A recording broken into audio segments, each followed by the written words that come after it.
Welcome to Book Recaps.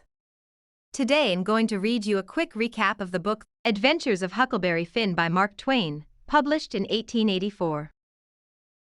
Sit down and relax.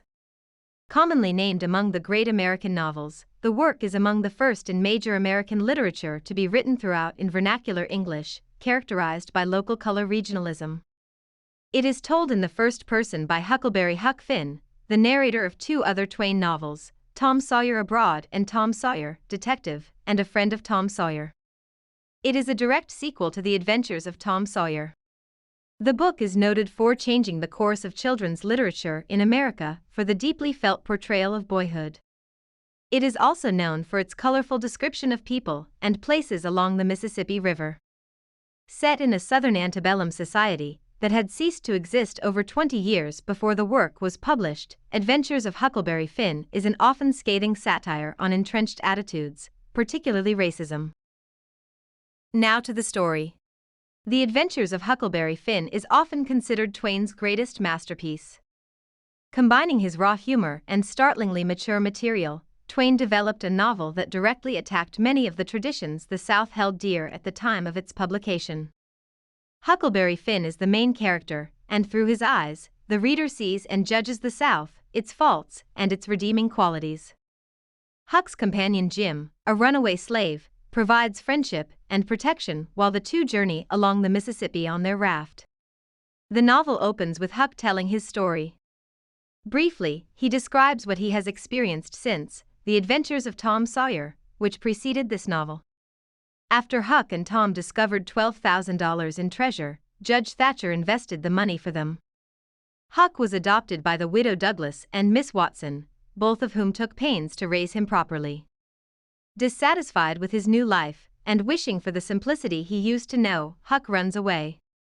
Tom Sawyer searches him out and convinces him to return home by promising to start a band of robbers. All the local young boys join Tom's band, using a hidden cave for their hideout and meeting place. However, many soon grow bored with their make-believe battles, and the band falls apart. Soon thereafter, Huck discovers footprints in the snow and recognizes them as his violent, abusive Pap's. Huck realizes Pap, who Huck hasn't seen in a very long time, has returned to claim the money Huck found, and he quickly runs to Judge Thatcher to sell his share of the money for a consideration of $1. Pap catches Huck after leaving Judge Thatcher, forces him to hand over the $1, and threatens to beat Huck if he ever goes to school again. Upon Pap's return, Judge Thatcher and the widow try to gain court custody of Huck, but a new judge in town refuses to separate Huck from his father. Pap steals Huck away from the widow's house and takes him to a log cabin. At first Huck enjoys the cabin life, but after receiving frequent beatings, he decides to escape. When Pap goes into town, Huck seizes the opportunity.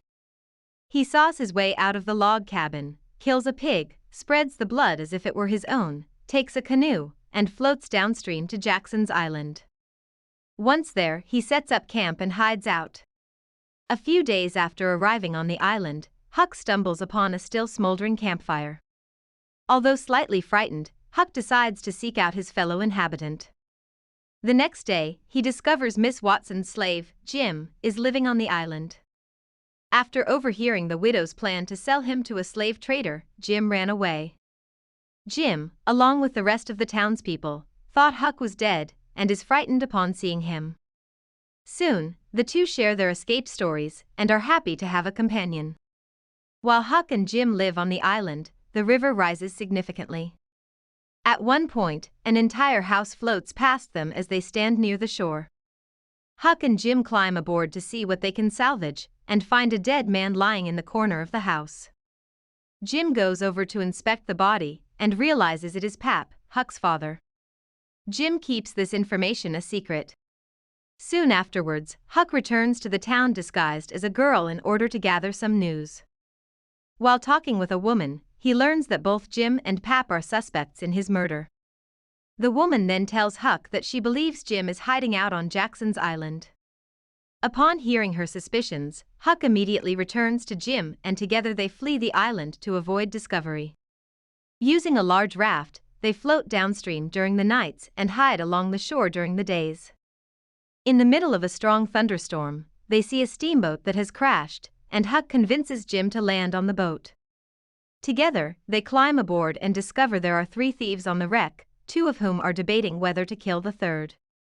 Huck overhears this conversation, and he and Jim try to escape, only to find that their raft has come undone from its makeshift mooring. They manage to find the robbers' skiff and immediately take off. Within a short time, they see the wrecked steamship floating downstream, far enough below the waterline to have drowned everyone on board. Subsequently, they reclaim their original raft and continue down the river with both the raft and the canoe. As Jim and Huck continue floating downstream, they become close friends. Their goal is to reach Cairo, where they can take a steamship up the Ohio River and into the Free States. However, during a dense fog, with Huck in the canoe and Jim in the raft, they are separated. When they find each other in the morning, it soon becomes clear that in the midst of the fog, they passed Cairo. A few nights later, a steamboat runs over the raft and forces Huck and Jim to jump overboard. Again, they are separated as they swim for their lives. Huck finds the shore and is immediately surrounded by dogs. After managing to escape, he is invited to live with a family called the Grangerfords. At the Grangerford home, Huck is treated well and discovers that Jim is hiding in a nearby swamp. Everything is peaceful until an old family feud between the Grangerfords and the Shepherdsons is rekindled. Within one day, all the men in the Grangerford family are killed, including Huck's new best friend, Buck. Amid the chaos, Huck runs back to Jim, and together they start downriver again. Further downstream, Huck rescues 2 humbugs known as the Duke and the King. Immediately, the 2 men take control of the raft and start to travel downstream, making money by cheating people in the various towns along the river. The Duke and the King develop a scam they call the Royal Nunsuch, which earns them over $400. The scam involves getting all the men in the town to come to a show with promises of great entertainment. In the show, the King parades around naked for a few minutes. The men are too ashamed to admit to wasting their money, and tell everyone else that the show was phenomenal, thus making the following night's performance a success. On the 3rd night, everyone returns plotting revenge, but the Duke and King manage to escape with all their ill-gotten gains. Further downriver, the 2 con men learn about a large inheritance meant for 3 recently orphaned girls. To steal the money, the men pretend to be the girls' British uncles. The girls are so happy to see their uncles that they do not realize they are being swindled. Meanwhile, the girls treat Huck so nicely that he vows to protect them from the con men's scheme. Huck sneaks into the King's room and steals the large bag of gold from the inheritance. He hides the gold in Peter Wilkes's, the girl's father, coffin. Meanwhile, the humbugs spend their time liquidating the Wilkes family property. At one point, Huck finds Mary Jane Wilkes, the eldest of the girls, and sees that she is crying. He confesses the entire story to her. She is infuriated, but agrees to leave the house for a few days so Huck can escape. Right after Mary Jane leaves, the real Wilkes uncles arrive in town. However, because they lost their baggage on their voyage, they are unable to prove their identities. Thus, the town lawyer gathers all 4 men to determine who is lying. The King and the Duke fake their roles so well that there is no way to determine the truth. Finally, one of the real uncles says his brother Peter had a tattoo on his chest and challenges the King to identify it. In order to determine the truth, the townspeople decide to exhume the body. Upon digging up the grave, the townspeople discover the missing money Huck hid in the coffin. In the ensuing chaos, Huck runs straight back to the raft and he and Jim push off into the river. The Duke and King also escape and catch up to rejoin the raft. Farther down the river, the King and Duke sell Jim into slavery, claiming he is a runaway slave from New Orleans. Huck decides to rescue Jim, and daringly walks up to the house where Jim is being kept. Luckily, the house is owned by none other than Tom Sawyer's Aunt Sally. Huck immediately pretends to be Tom. When the real Tom arrives, he pretends to be his younger brother, Sid Sawyer. Together, he and Huck contrive a plan to help Jim escape from his prison, an outdoor shed. Tom, always the troublemaker, also makes Jim's life difficult by putting snakes and spiders into his room.